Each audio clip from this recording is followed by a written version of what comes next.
Hello all of, I hope आप सभी बहुत अच्छे होंगे।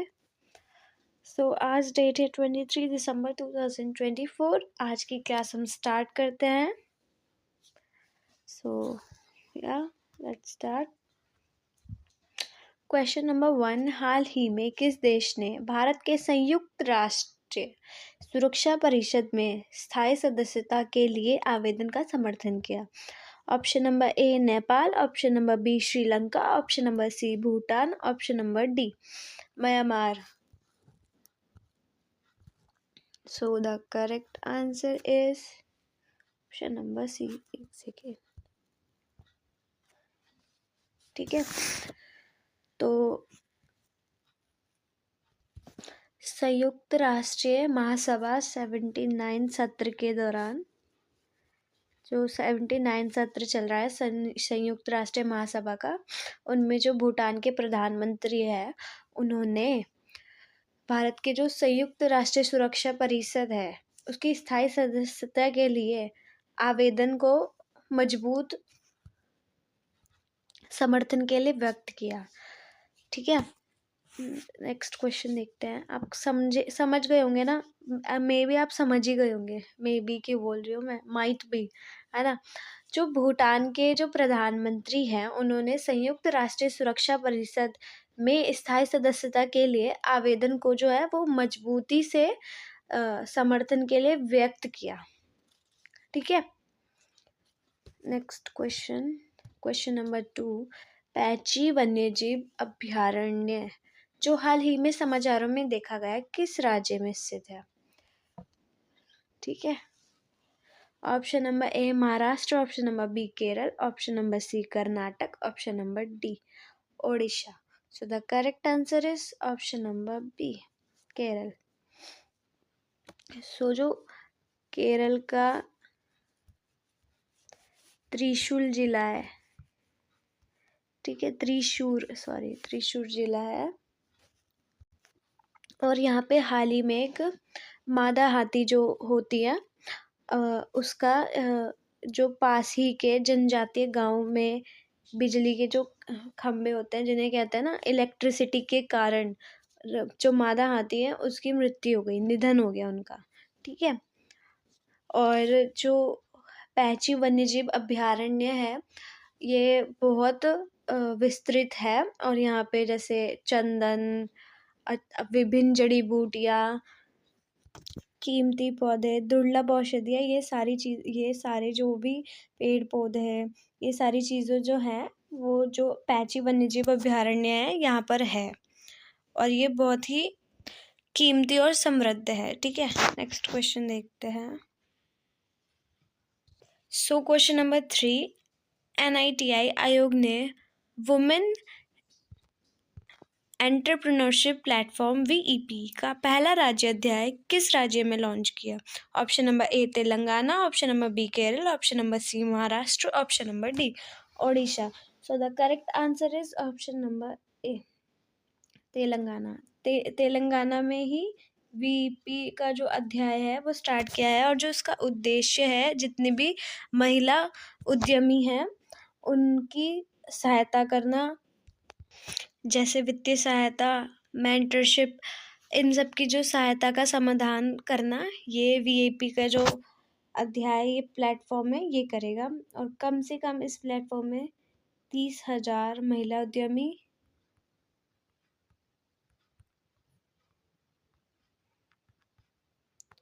और 400 मेंटर्स भी शामिल हैं, जो इन्हें मेंटर करेंगे, मेंटोर करेंगे और गाइड करेंगे इन सबको, जो इन्हें वित्तीय सहायता देंगे।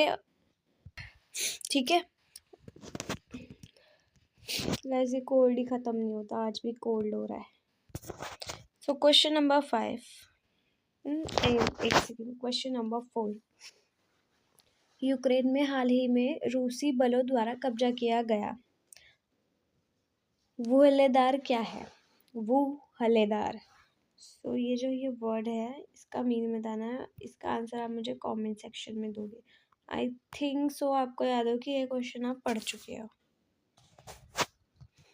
हाल ही में किस संस्थान ने पुलिस के लिए साइबर कमांडो प्रशिक्षण शुरू किया है?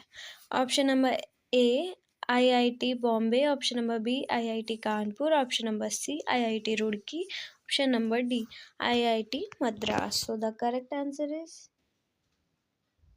IIT मद्रास।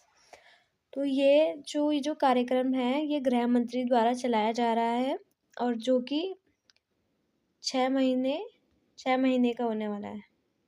ठीक है, 6 महीने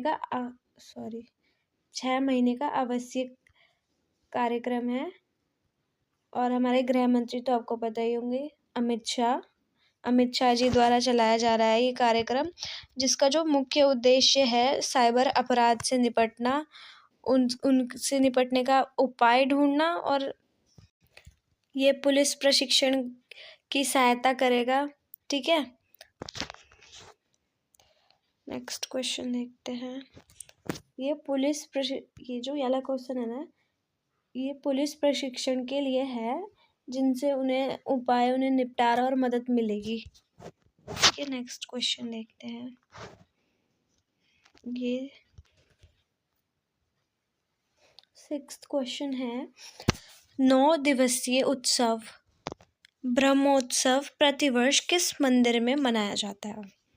option number A Ramanatha Swamy मंदिर, option number B Tirumala Tirupati Shri Venkateswara मंदिर, ऑप्शन नंबर सी एकाम्बरेश्वरर मंदिर, ऑप्शन नंबर डी कैलाशनाथर मंदिर। So the correct answer is option number B. तो इस उत्सव की शुरुआत ब्रह्मा जी ने की थी। ब्रह्मा जी ने मानवता की रक्षा के लिए भगवान वेंकटेश्वर जी को धन्यवाद दिया था। मतलब जो भगवान वेंकटेश्वर है उनको धन्यवाद किया था मानवता की रक्षा के लिए। नेक्स्ट देखते हैं क्वेश्चन नंबर 7, कल्लेश्वर मंदिर किस राज्य में स्थित है? Option number A Tamil Nadu, option number B Kerala, option number C Maharashtra, option number D Karnataka. So the correct answer is option number D Karnataka. Next देखते हैं क्वेश्चन नंबर 8, हाल ही में मध्य प्रदेश ने एक स्मारक से सम्मानित रानी दुर्गावती किस वंश से संबंधित थी? Okay, so the question is, मैं समझी नहीं थी पहले थोड़ा ढंग से, अब थोड़ा और अच्छे से समझ में आया। जो मध्य प्रदेश में एक स्मारक से सम्मानित रानी दुर्गावती जो थी वो किस वंश से संबंधित थी? ऑप्शन नंबर ए कुषाण वंश, ऑप्शन नंबर बी चंदेला वंश, ऑप्शन नंबर सी मराठा वंश, ऑप्शन नंबर डी नंद वंश। सो the correct answer is Chandela वंश। जो मध्य प्रदेश के कैबिनेट हैं तो उन्होंने कुषाण वंश, ऑप्शन नंबर बी चंदेला वंश, ऑप्शन नंबर सी मराठा वंश, ऑप्शन नंबर डी नंद वंश। सो the correct answer is Chandela वंश। जो मध्य प्रदेश के कैबिनेट हैं तो उन्होंने जो सम्मानित रानी दुर्गावती हैं उनके लिए एक स्मारक और उद्यम बनाने के लिए स्मारक और उद्यम बोले या उद्यान बोले, उधम, ठीक है, बनाने के लिए उन्होंने 100 करोड़ रुपए की परियोजना की मंजूरी दी। कितने की परियोजना की मंजूरी दी? जो मध्य प्रदेश के कैबिनेट है। नेक्स्ट देखते हैं क्वेश्चन नंबर 9, हाल ही में कर्नाटक के किस घास के मैदान को संरक्षण रिजर्व घोषित किया गया? ठीक है, ऑप्शन नंबर ए चित्रदुर्गा घास का मैदान, ऑप्शन नंबर बी कोलार घास का मैदान, ऑप्शन नंबर सी हेसरघट्टा घास का मैदान, ऑप्शन नंबर डी नागरहोल घास का मैदान। So the correct answer is option number C ठीक है। और जो ये जो घास का मैदान है, जो हेसरगट्टा घास का मैदान है, ये 5010 एकड़ ज़मीन में फैला हुआ है, जिसमें कि बहुत सारे वन जीव भी शामिल हैं, वन जीव और झील भी शामिल है।